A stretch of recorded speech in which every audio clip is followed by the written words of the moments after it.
Hello बच्चों, चलिए प्रश्न को पढ़ते हैं। इसमें लिखा है एक रेलगाड़ी की धुरी में प्रेरित विभवांतर सदैव उतना ही आता है, चाहे गाड़ी उत्तर दक्षिण दिशा में जाए अथवा पूर्व पश्चिम दिशा में या फिर किसी अन्य दिशा में। तो इसका कारण स्पष्ट कीजिए।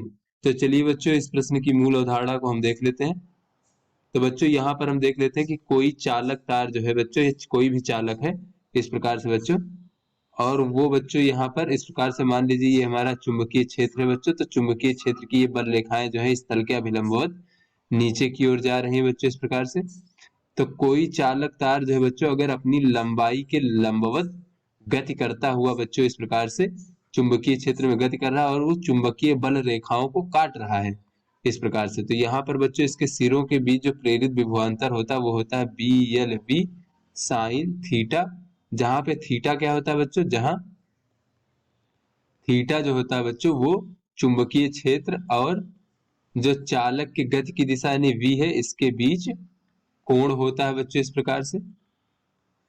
तो चलिए बच्चों अपने प्रश्न को हल करते हैं। तो यहाँ पर बच्चों कहा जा रहा है कि एक रेलगाड़ी की धुरी में प्रेरित विभवांतर सदैव उतना ही आता है, चाहे गाड़ी उत्तर दक्षिण दिशा में जाए अथवा पूर्व पश्चिम दिशा में या फिर किसी अन्य दिशा में। इसका कारण स्पष्ट कीजिए।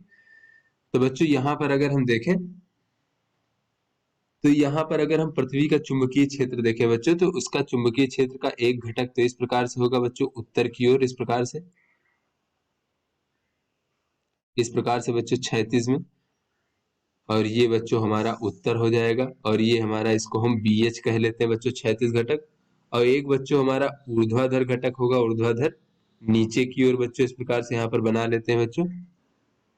ये हमारा बच्चों इस प्रकार से ये हमारा ऊर्ध्वाधर घटक होता है पृथ्वी के चुंबकीय क्षेत्र पे का बच्चों। तो प्रत्येक जगह पर बच्चों ये हमारा ऊर्ध्वाधर घटक इस प्रकार से होगा, ऊर्ध्वाधर नीचे की ओर। तो बच्चों यहाँ पर अगर हम देखें कि जब क्षैतिज में हमारा जब रेलगाड़ी चलेगा तो केवल जो है बच्चों इस प्रकार से पृथ्वी के ऊर्ध्वाधर घटक को ही बच्चों काटेगा, पृथ्वी के चुंबकीय क्षेत्र के ऊर्ध्वाधर घटक को। तो इस प्रकार से बच्चों जब हमारी रेलगाड़ी इस प्रकार से चलेगी बच्चों, तो इसकी जो धुरी होगी बच्चों इस प्रकार से रेलगाड़ी की धुरी, तो बच्चों वो धुरी तो हमारी क्षैतिज में होगी।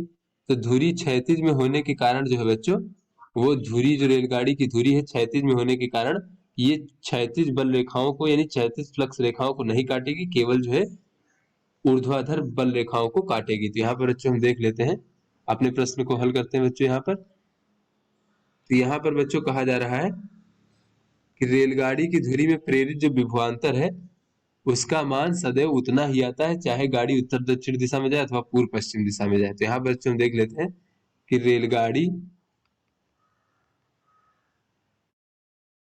किसी भी दिशा में चले,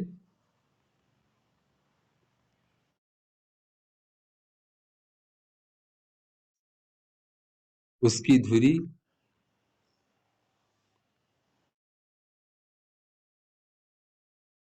उसकी धुरी जो है बच्चों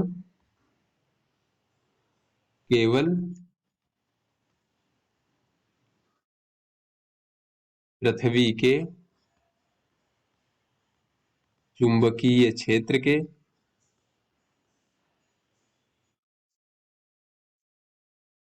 ऊर्ध्वाधर घटक को ही काटेगी। तो ऐसे में बच्चों क्या होगा, अतः प्रेरित विभवांतर का मान अगर हम देखें बच्चों, धुरी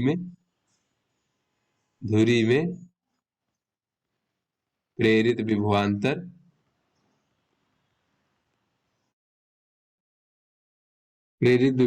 जो है बच्चों ऊर्ध्वाधर घटक वीवी के कारण ही होगी।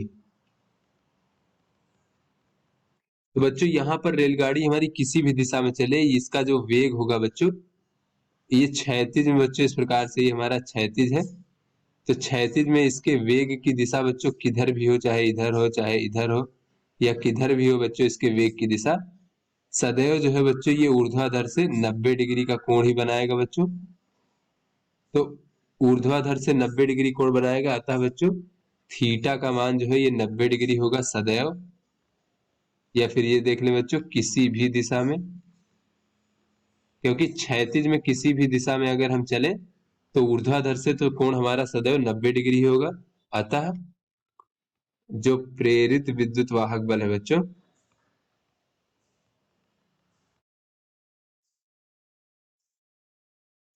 वो E बराबर हो जाएगा ऊर्ध्वाधर घटक और बच्चों धुरी की लंबाई और बच्चों यहाँ पर रेलगाड़ी की चाल, इस प्रकार से। तो ये बच्चों इसका मान जो है सदैव समान रहेगा, क्योंकि साइन थीटा का मान बच्चों 1 रहेगा बच्चों, इस प्रकार से साइन 90 डिग्री का मान।